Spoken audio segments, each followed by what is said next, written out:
दोस्तों, एक दिन पहले मैंने आपको खबर बताई थी कि नीतीश कुमार अचानक से अपनी प्रगति यात्रा को रद्द कर देते हैं और फौरन ही पहुंच जाते हैं दिल्ली। खबर यह भी निकल कर आई थी कि दिल्ली में उन्होंने पूर्व प्रधानमंत्री मनमोहन सिंह के परिवार से न केवल मुलाकात की, सांत्वना दी, बल्कि वहां उस समय कई कांग्रेस के नेता भी मौजूद थे जिनसे भी उनकी मुलाकात हुई और बातचीत हुई है। इस दौर में जब लगातार ये कहा जा रहा है कि हर तरफ की नीतीश कुमार पलटी मारने जा रहे हैं और नीतीश कुमार ने उस पर चुप्पी की चादर ओढ़ रखी है, ऐसे में दिल्ली जाकर पूर्व प्रधानमंत्री मनमोहन सिंह के निवास पर कई कांग्रेसी नेताओं से मुलाकात, और इस मुलाकात के दौरान अपने दो खास, यानी अपने नहीं बल्कि मोदी शाह के खास जो जनता दल यूनाइटेड के नेता हैं, चाहे वो संजय झा हो या फिर राजीव ललन सिंह, दोनों से दूरी बनाए रखना। इन तमाम खबरों के बीच एक और बड़ी विस्फोटक खबर निकलकर सामने आई। खबर यह है कि नीतीश कुमार दिल्ली दौरे पर जरूर गए, लेकिन उन्होंने नरेंद्र मोदी से, उन्होंने अमित शाह से, उन्होंने जेपी नड्डा से भी मुलाकात करना मुनासिब नहीं समझा। जैसे ही दिल्ली से पटना लौटे हैं, उसके फौरन बाद ही उन्होंने राज्यपाल से मुलाकात कर ली है। इन तमाम खबरों को मैं आज आपको दिखाने जा रहा हूं, उसके क्या सियासी मायने हैं, जरा इस वीडियो से आप समझिएगा। नमस्कार, मैं हूं प्रज्वल गौतम और आप देख रहे हैं खबर चौक। दरअसल हर एक चीज का मायने होते हैं, और एक बयान दिया जाए, संकेत दिया जाए, कुछ बोला जाए, तंज कसा जाए, हर चीज। और जब वो बात नीतीश कुमार की हो रही हो तब और ज्यादा जरूरी हो जाता है। दरअसल इस पूरे पहिए को घुमाते हैं और पीछे लेकर चलते हैं। पीछे का मतलब 1 साल पुरानी घटना, और इसी साल में शुरुआत में जनवरी में 26 जनवरी को एक तस्वीर आती है सामने, जिसमें नीतीश कुमार और तेजस्वी यादव खड़े होते हैं। दोनों के बीच दूरी होती है। मीडिया खबर बताती है कि दोनों के बीच दरार पड़ गई है। फौरी तौर पर इसे खंडित किया जाता है, लेकिन शाम होते होते इस खबर पर मुहर लग जाती है, क्योंकि चाहे वो 26 जनवरी हो या फिर 15 अगस्त, यानी गणतंत्र दिवस हो या फिर स्वतंत्रता दिवस, हर राज्य में जो मुख्यमंत्री होते हैं और अगर डिप्टी सीएम की व्यवस्था वहां पर है तो वो राज्यपाल से मुलाकात करने जाते हैं। टी पार्टी होती है।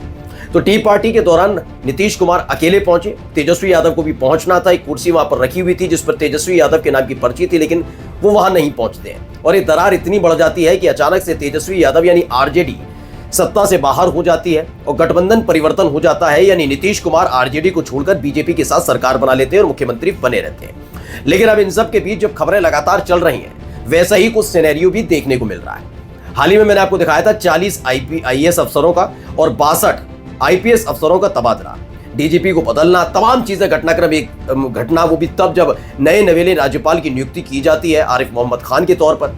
और इन सब के बीच अपनी प्रगति यात्रा को बीच में रोक देना, प्रगति यात्रा को रद्द करके सीधे दिल्ली पहुंचना, क्योंकि इन सब के बीच एक खबर निकल कर आई थी। खबर ये कि तेजस्वी यादव और नीतीश कुमार के बीच बातचीत हुई है, जबकि कुछ और लोग भी ये कह रहे थे कि बातचीत नहीं बल्कि सीक्रेट मुलाकात भी हो गई, जिसने बीजेपी को बेचैन किया है। सबकी नजर टिकी थी कि वो दिल्ली जा रहे हैं, क्योंकि भाई एक सांत्वना प्रकट करना, चाहे वो किसी भी दल के हों, लेकिन पूर्व प्रधानमंत्री के तौर पर मनमोहन सिंह के कार्यकाल को हर कोई याद करता है, तो मुलाकात करना जरूरी है, सांत्वना देना जरूरी है। लेकिन माना जा रहा था कि एनडीए में चल रही है भगदड़ और तमाम जो खबरें चल रही हैं, इसे खारिज करने के लिए वो मोदी, शाह और नड्डा से जरूर मिलेंगे। हो सकता है तीनों से ना मिले, किसी एक से जरूर मिलेंगे, लेकिन नहीं मिले।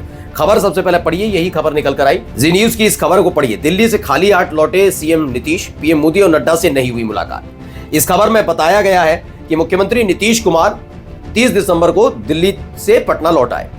दिल्ली में नीतीश कुमार ने ना तो पीएम मोदी से मुलाकात की और ना ही बीजेपी अध्यक्ष जेपी नड्डा से मुलाकात की, यानी इन दोनों से नेताओं से मुलाकात नहीं की। अमित शाह से तो मुलाकात करने का कोई बनेगा ही नहीं, क्योंकि वो गृह मंत्री है फिलहाल, लेकिन फिलहाल प्रधानमंत्री और राष्ट्रीय अध्यक्ष दोनों से मुलाकात नहीं की। माना जा रहा था कम से कम अमित शाह से मुलाकात कर रहे हैं, लेकिन नहीं मुलाकात की। इस मुलाकात ने पहले से ही संशय के बादल और खड़े कर दिए कि ऐसा क्या है, क्योंकि पहले अपनी ही पार्टी के राष्ट्रीय कार्यकारी अध्यक्ष संजय झा से दूरी बनाई, फिर अपनी ही पार्टी के सांसद राजीव ललन सिंह, जो पूरी तरीके से सब चीजें देखते हैं, उनसे दूरी बनाई, और फिर देखिए खबर ये निकल कर आई कि मोदी और नड्डा दोनों से भी दूरी बनाई।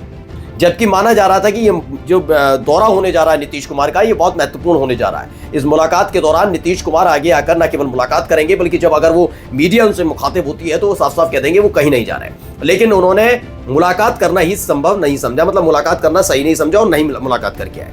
फिर उसके दूसरे दिन क्या किया, यानी पटना पहुंचने के बाद आज उन्होंने क्या कर दिया, जरा देखिए, जिसने बीजेपी में हड़कंप मचाया है। प्रभात खबर है, उसमें कहा नए राज्यपाल से मिलने राजभवन पहुंचे नीतीश कुमार, आरिफ मोहम्मद खान को दिया स्मृति चिन्ह। दरअसल आरिफ मोहम्मद खान नए नवेले राज्यपाल बनाए गए। मैं अपनी पिछली वीडियो में आपको बता चुका हूं कि आरिफ मोहम्मद खान किस तरह की कार्यशैली के लिए जाने पहचाने जाते हैं राज्यपाल के तौर पर। मौजूदा उपराष्ट्रपति जो राज्यसभा के सभापति भी हैं जगदीप धनखड़, जो आज राज्यसभा के अंदर विपक्षी पार्टी के सांसदों के साथ करते हैं, वो वैसे ही राज्यपाल थे जब पश्चिम बंगाल के, ऐसा ही रुख उनका ममता बनर्जी सरकार के खिलाफ भी था। ऐसा ही कुछ देखने को मिलता था आरिफ मोहम्मद खान का जब केरल के वो राज्यपाल रहे और उन्होंने जब जब मुद्दे उठाए वो विवादित होते चले गए, कभी धरना देना, कभी नाराज हो जाना, बहुत सारी चीजें हुई। ऐसे में अचानक से आरिफ मोहम्मद खान को ऐसे वक्त में बिहार का राज्यपाल बनाया गया जब नीतीश कुमार के पलटी मारने की खबरें आ रही थी। मैंने हमेशा आपको बताया कि 3 चीज बहुत महत्वपूर्ण है। सरकार बनाने, गिराने या विधायक इधर उधर ना भाग जाए, उसको लेकर सबसे 3 महत्वपूर्ण पद होते हैं किसी भी राज्य में। पहला होता है विधानसभा अध्यक्ष के तौर पर। दरअसल क्या होता है कि अगर इस तरह की उछल कूद प्रतियोगिता कहीं किसी राज्य में सियासी तौर पर चलती है, विधायक इधर कूद के उधर जाए, उधर कूद के इधर आए, तो ये बहुत बड़ी जिम्मेदारी विधानसभा अध्यक्ष की बनती है कि उन जो विधायक इधर से उधर और उधर से इधर आए कि उनकी जो सदस्यता है उसे रद्द करना है, उन्हें अयोग्य करार देना है या फिर उनकी विधानसभा की सदस्यता बरकरार रहेगी। ये जिम्मेदारी विधानसभा अध्यक्ष की होती है। ऐसे में विधानसभा अध्यक्ष बिहार में इस समय भारतीय जनता पार्टी के पास है। विधान परिषद के साथ भी ऐसे ही है। 5 राज्यों में विधान परिषद की व्यवस्था है इस समय, जिसमें से एक बिहार भी है। बिहार, महाराष्ट्र, उत्तर प्रदेश, इन राज्यों में एमएलसी भी चुने जाते हैं। अब एमएलसी भी है जनता दल यूनाइटेड के, यानी कि केवल विधायक ही नहीं, एमएलसी को भी आराम से तोड़ा मरोड़ा जा सकता है, क्योंकि विधान परिषद के सभापति पर भी, सीट पर भी बीजेपी कोटे के नेता का कब्जा है, यानी वो इस समय विधान परिषद के सभापति हैं बीजेपी कोटे से।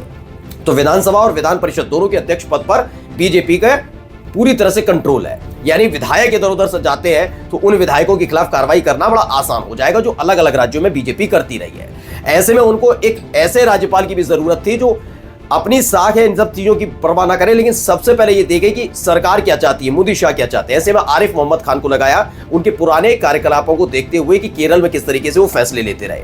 अब ऐसे में नीतीश कुमार का आसानी से इस्तीफा देना और नई सरकार नए गठबंधन के साथ बनाना बड़ा मुश्किल है, बहुत आसान नहीं है। मैं ये नहीं कह रहा कि वो जो मुलाकात करने गए हैं वो इस्तीफा देने गए या नहीं, ये सारी खबरें खारिज हैं, क्योंकि ये सारी मुलाकात वाकई एक शिष्टाचार मुलाकात है। क्योंकि कल ही, यानी एक दिन पहले ही 30 तारीख को ही पहुंचे हैं आरिफ मोहम्मद खान, बिहार की राजधानी पटना में पहुंचे हैं और राज्यपाल पद की शपथ, उन्हें गोपनीयता की शपथ ली है। ऐसे में आज मुलाकात करने पहुंचे, लेकिन आरिफ मोहम्मद खान से मुलाकात और इन सब के बीच मोदी शाह से दूरी और नड्डा से दूरी ये बता रही है कि अंदर खाने बहुत कुछ पक रहा है। नीतीश कुमार इस बार हटने के प्रयास में तो पूरी तरह से हैं, लेकिन ये बात भी हकीकत है कि भारतीय जनता पार्टी ने एक ऐसा चक्रव्यूह उनके चारों तरफ रच दिया है, वो बहुत बड़ा डेंट दे सकता है जेडीयू को। लेकिन इन सब के बीच मैंने एक दिन पहले भी आपको बताया था कि अगर ऐसा करने की कोशिश बिहार में जेडीयू के साथ करती है, बीजेपी करने की कोशिश, अगर जिस तरह की संभावना है, अगर ऐसा करती है तो ये